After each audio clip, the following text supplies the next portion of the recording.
हाँ, नमस्कार साथियों। आज हम बीए सेकेंड ईयर के लिए टॉपिक लेकर आए हैं राष्ट्रपति की आपातकालीन शक्तियों के तहत। हम जो उनकी पहली शक्ति है राष्ट्रीय आपातकाल की, अनुच्छेद 352 के तहत जो अप्लाई होता है। इससे पहले के वीडियो में हमने राष्ट्रपति की शांतिकालीन शक्तियों पर बात की थी। आज हम बात कर रहे हैं राष्ट्रपति की आपातकालीन शक्तियाँ। राष्ट्रपति के पास 3 तरह की आपातकालीन शक्तियाँ हैं। एक अनुच्छेद 352 के तहत, जिसे हम राष्ट्रीय आपात कहते हैं। दूसरा अनुच्छेद 356 के तहत, जिसके जरिए राज्यों में राष्ट्रपति शासन लागू होता है यदि किसी राज्य का शासन संवैधानिक जो मर्यादाओं के अनुरूप नहीं चल पाता है। और फिर आता है 360, जिसमें वित्तीय आपातकाल की बात है। हम इस वीडियो में आज बात कर रहे हैं राष्ट्रीय आपातकाल की अनुच्छेद 352 के तहत लगता है। इन सब पर बात करने से पहले हमें ये जानना ज़रूरी है कि चाहे कोई व्यक्ति हो, समाज हो या देश हो, उसका हर दौर एक जैसा नहीं होता है। कभी सब कुछ ठीक चल रहा होता है, शांति का माहौल होता है। कभी अचानक संकट आ जाते हैं, और चाहे व्यक्ति हो या राष्ट्र, एक जागरूक और समझदार जो राष्ट्र होता है वो अपने यहाँ ऐसे प्रावधान जरूर रखता है जिसके ज़रिए मुश्किल समय में हालात को संभाला जा सके, उसे निपटा जा सके। हम भी अपने पास, बहुत लोग गाँव में दूर दराज रहते हैं, वो अपने पास कुछ हथियार भी रखते हैं। अगर भारी बीमारी आ जाती तो उसके लिए अपने कुछ पैसों की व्यवस्था भी रखते हैं। हर तरह से वो आगे की सोच कर चलते हैं। तो जैसा व्यक्ति का जीवन है वैसा ही राष्ट्र का जीवन है। कुछ चुनौतियाँ थोड़ी अलग भी हो सकती हैं। तो आपातकाल के प्रावधान जब संविधान में रखे गए थे तो वो इसी मंशा के साथ रखे गए थे कि देश शांति से चले, अच्छी बात है। लेकिन अगर संकट आता है, और ये सोचा गया है कि एक देश पर किस किस तरह के संकट आ सकते हैं, वो संकट हो सकता है कि पड़ोसी देश है वो हम पर आक्रमण कर दे। वो संकट ये हो सकता है कि भारत जो देश है वो बहुत सी रियासतों से, अलग अलग विविधताओं से मिलकर बना है। अगर इसमें कहीं कोई अलगाववादी समूह सरकार के विरुद्ध ही विद्रोह कर दे तो उस संकट से कैसे निपटा जाए, क्योंकि राष्ट्रवाद है वो कोई एक झटके में नहीं आता है, वो धीरे धीरे उसका विकास होता है। तो ये भी एक आशंका थी। संकट फाइनेंशियल हो सकता है, जैसे आज हम कोविड-19 के दौर में हैं। अचानक देश की अर्थव्यवस्था के सामने ऐसा कोई संकट आ जाए, वो मानव निर्मित भी हो सकता है, वो प्राकृतिक भी हो सकता है। तो जब अर्थव्यवस्था मुश्किल हालात में फंस जाए, लोगों के लिए रोजी रोटी का संकट आ जाए, तब कुछ स्टेट को ऐसी पावर दी जानी चाहिए जो उस समय की हालात के अनुरूप संभाल सके।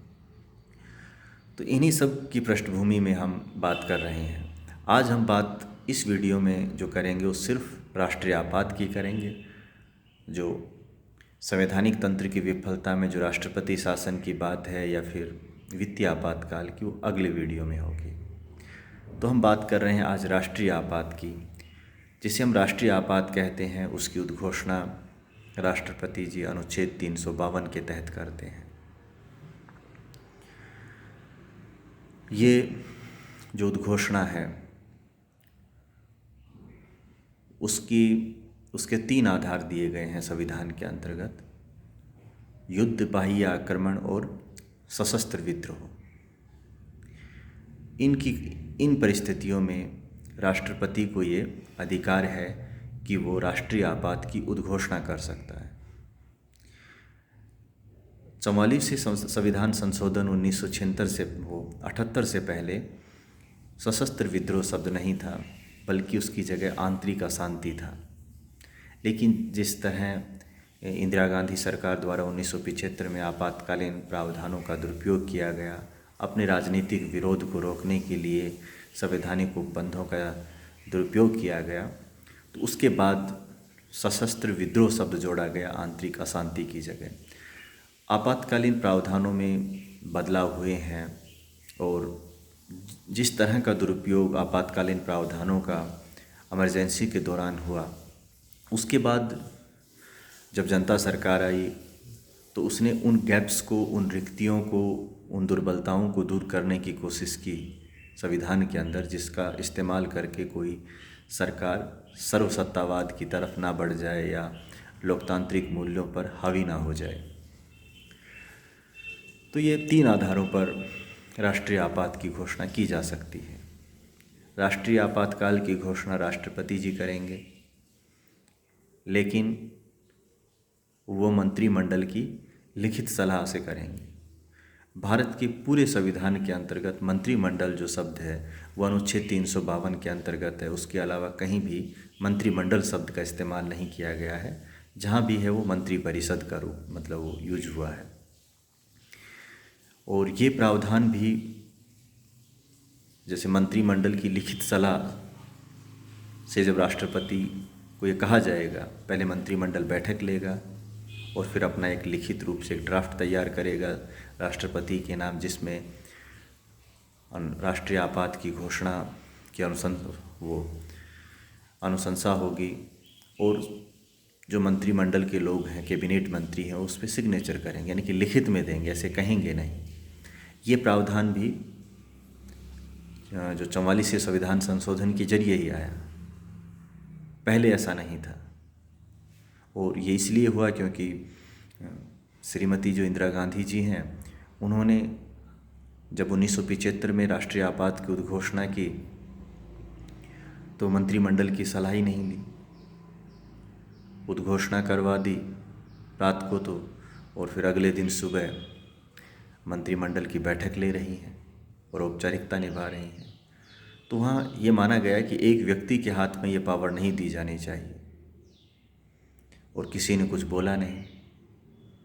गिरफ्तारियां तक हो गई रातों रात, और बहुत कम मंत्री उस समय दिल्ली में मौजूद थे, क्योंकि अचानक किसको मालूम क्या होने वाला है। कुछ मंत्री अब अपने क्षेत्रों में भी थे।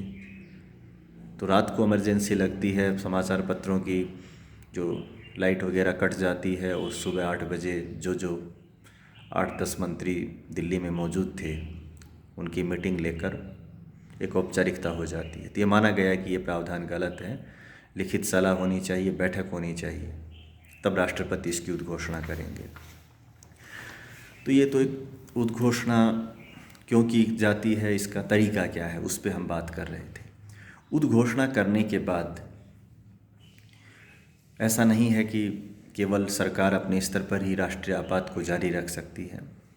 1 महीने के अंदर अंदर संसद के दोनों सदनों से राष्ट्रीय आपात की उद्घोषणा को मंजूरी मिलना जरूरी है, और ये विशेष बहुमत से मिलना जरूरी है।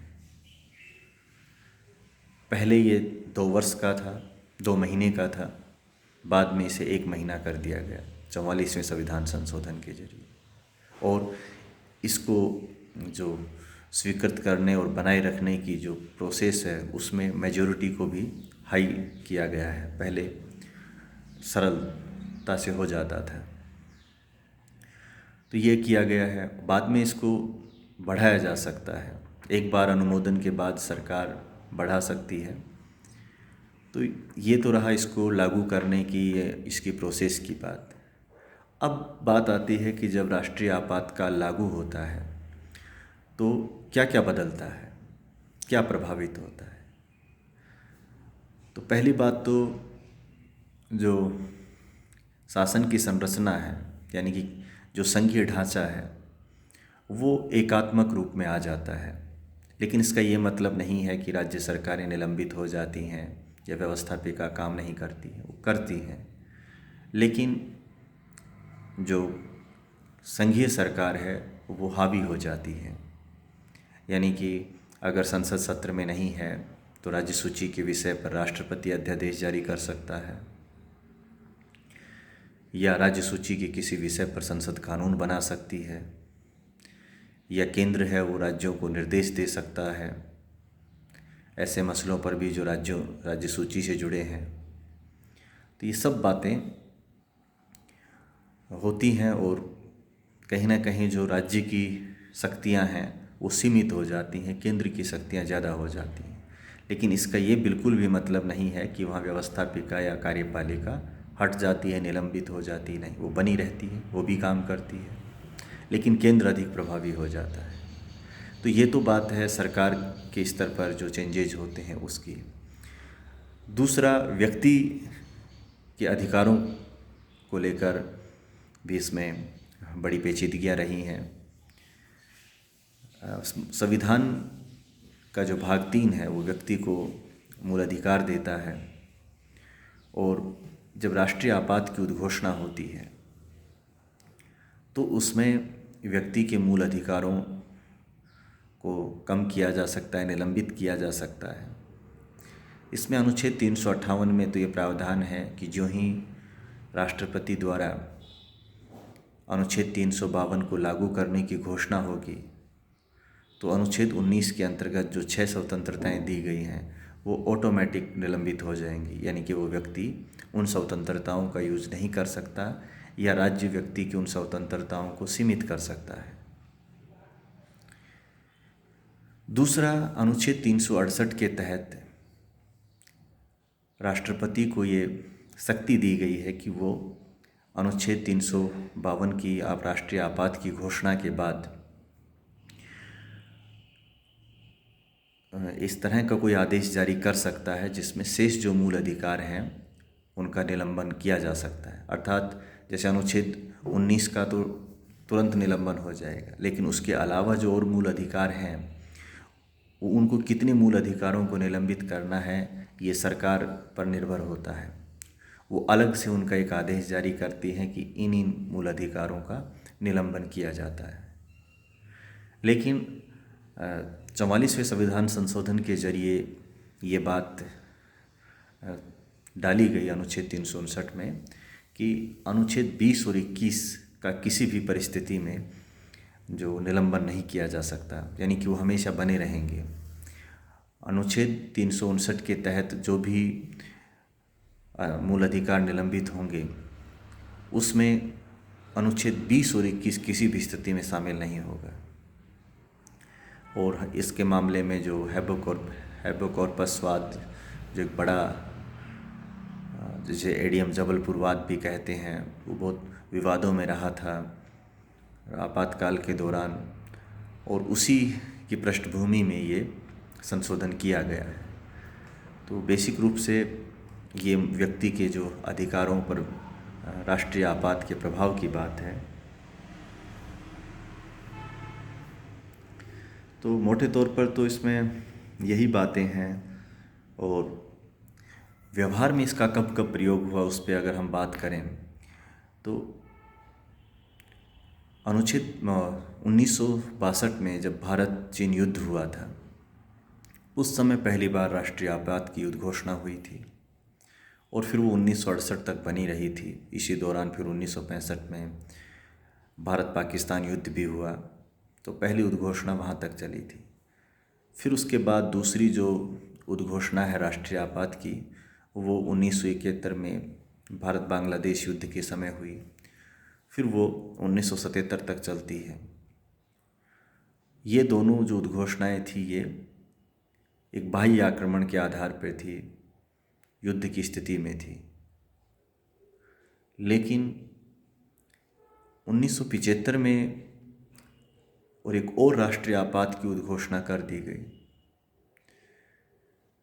जो आंतरिक अशांति के आधार पर की गई थी, और उस समय प्रधानमंत्री जो इंदिरा गांधी थी सरकार है उसके खिलाफ एक जन आंदोलन उभर रहा था। जयप्रकाश नारायण के नेतृत्व में मोरारजी देसाई और भी बहुत से लीडर थे जो उस आंदोलन को आगे बढ़ा रहे थे। सरकारें गिराई जा रही थी, गुजरात में सरकार गिर चुकी थी, जो नवनिर्माण आंदोलन था, बिहार में उसकी कोशिशें चल रही थी, तो एक अशांति का माहौल था और इंदिरा गांधी को लगा कि मेरे लिए एक मुश्किल समय आने वाला है, तो उन्होंने राष्ट्रीय आपात की घोषणा कर दी। अनुच्छेद 352 में जो आंतरिक अशांति का जो प्रावधान है उसका इस्तेमाल करके, और बाद में 1977 में जो दोनों आपात की उद्घोषणाएं हटा दी गई। एक तो जो बाह्य आक्रमण के आधार पर 1971 में लगी थी वो भी उसी समय ले ली गई वापस, और दूसरी जो आंतरिक अशांति के आधार पर लगी थी वो भी ले ली गई। तो ये आपातकालीन प्रावधान है राष्ट्रपति का, जो अनुच्छेद 352 के तहत जो राष्ट्रपति द्वारा राष्ट्रीय आपात की उद्घोषणा की जाती है उसके बारे में बात हुई है। अगले वीडियो में हम जो राष्ट्रपति शासन क्या होता है इसके बारे में बात करेंगे। धन्यवाद।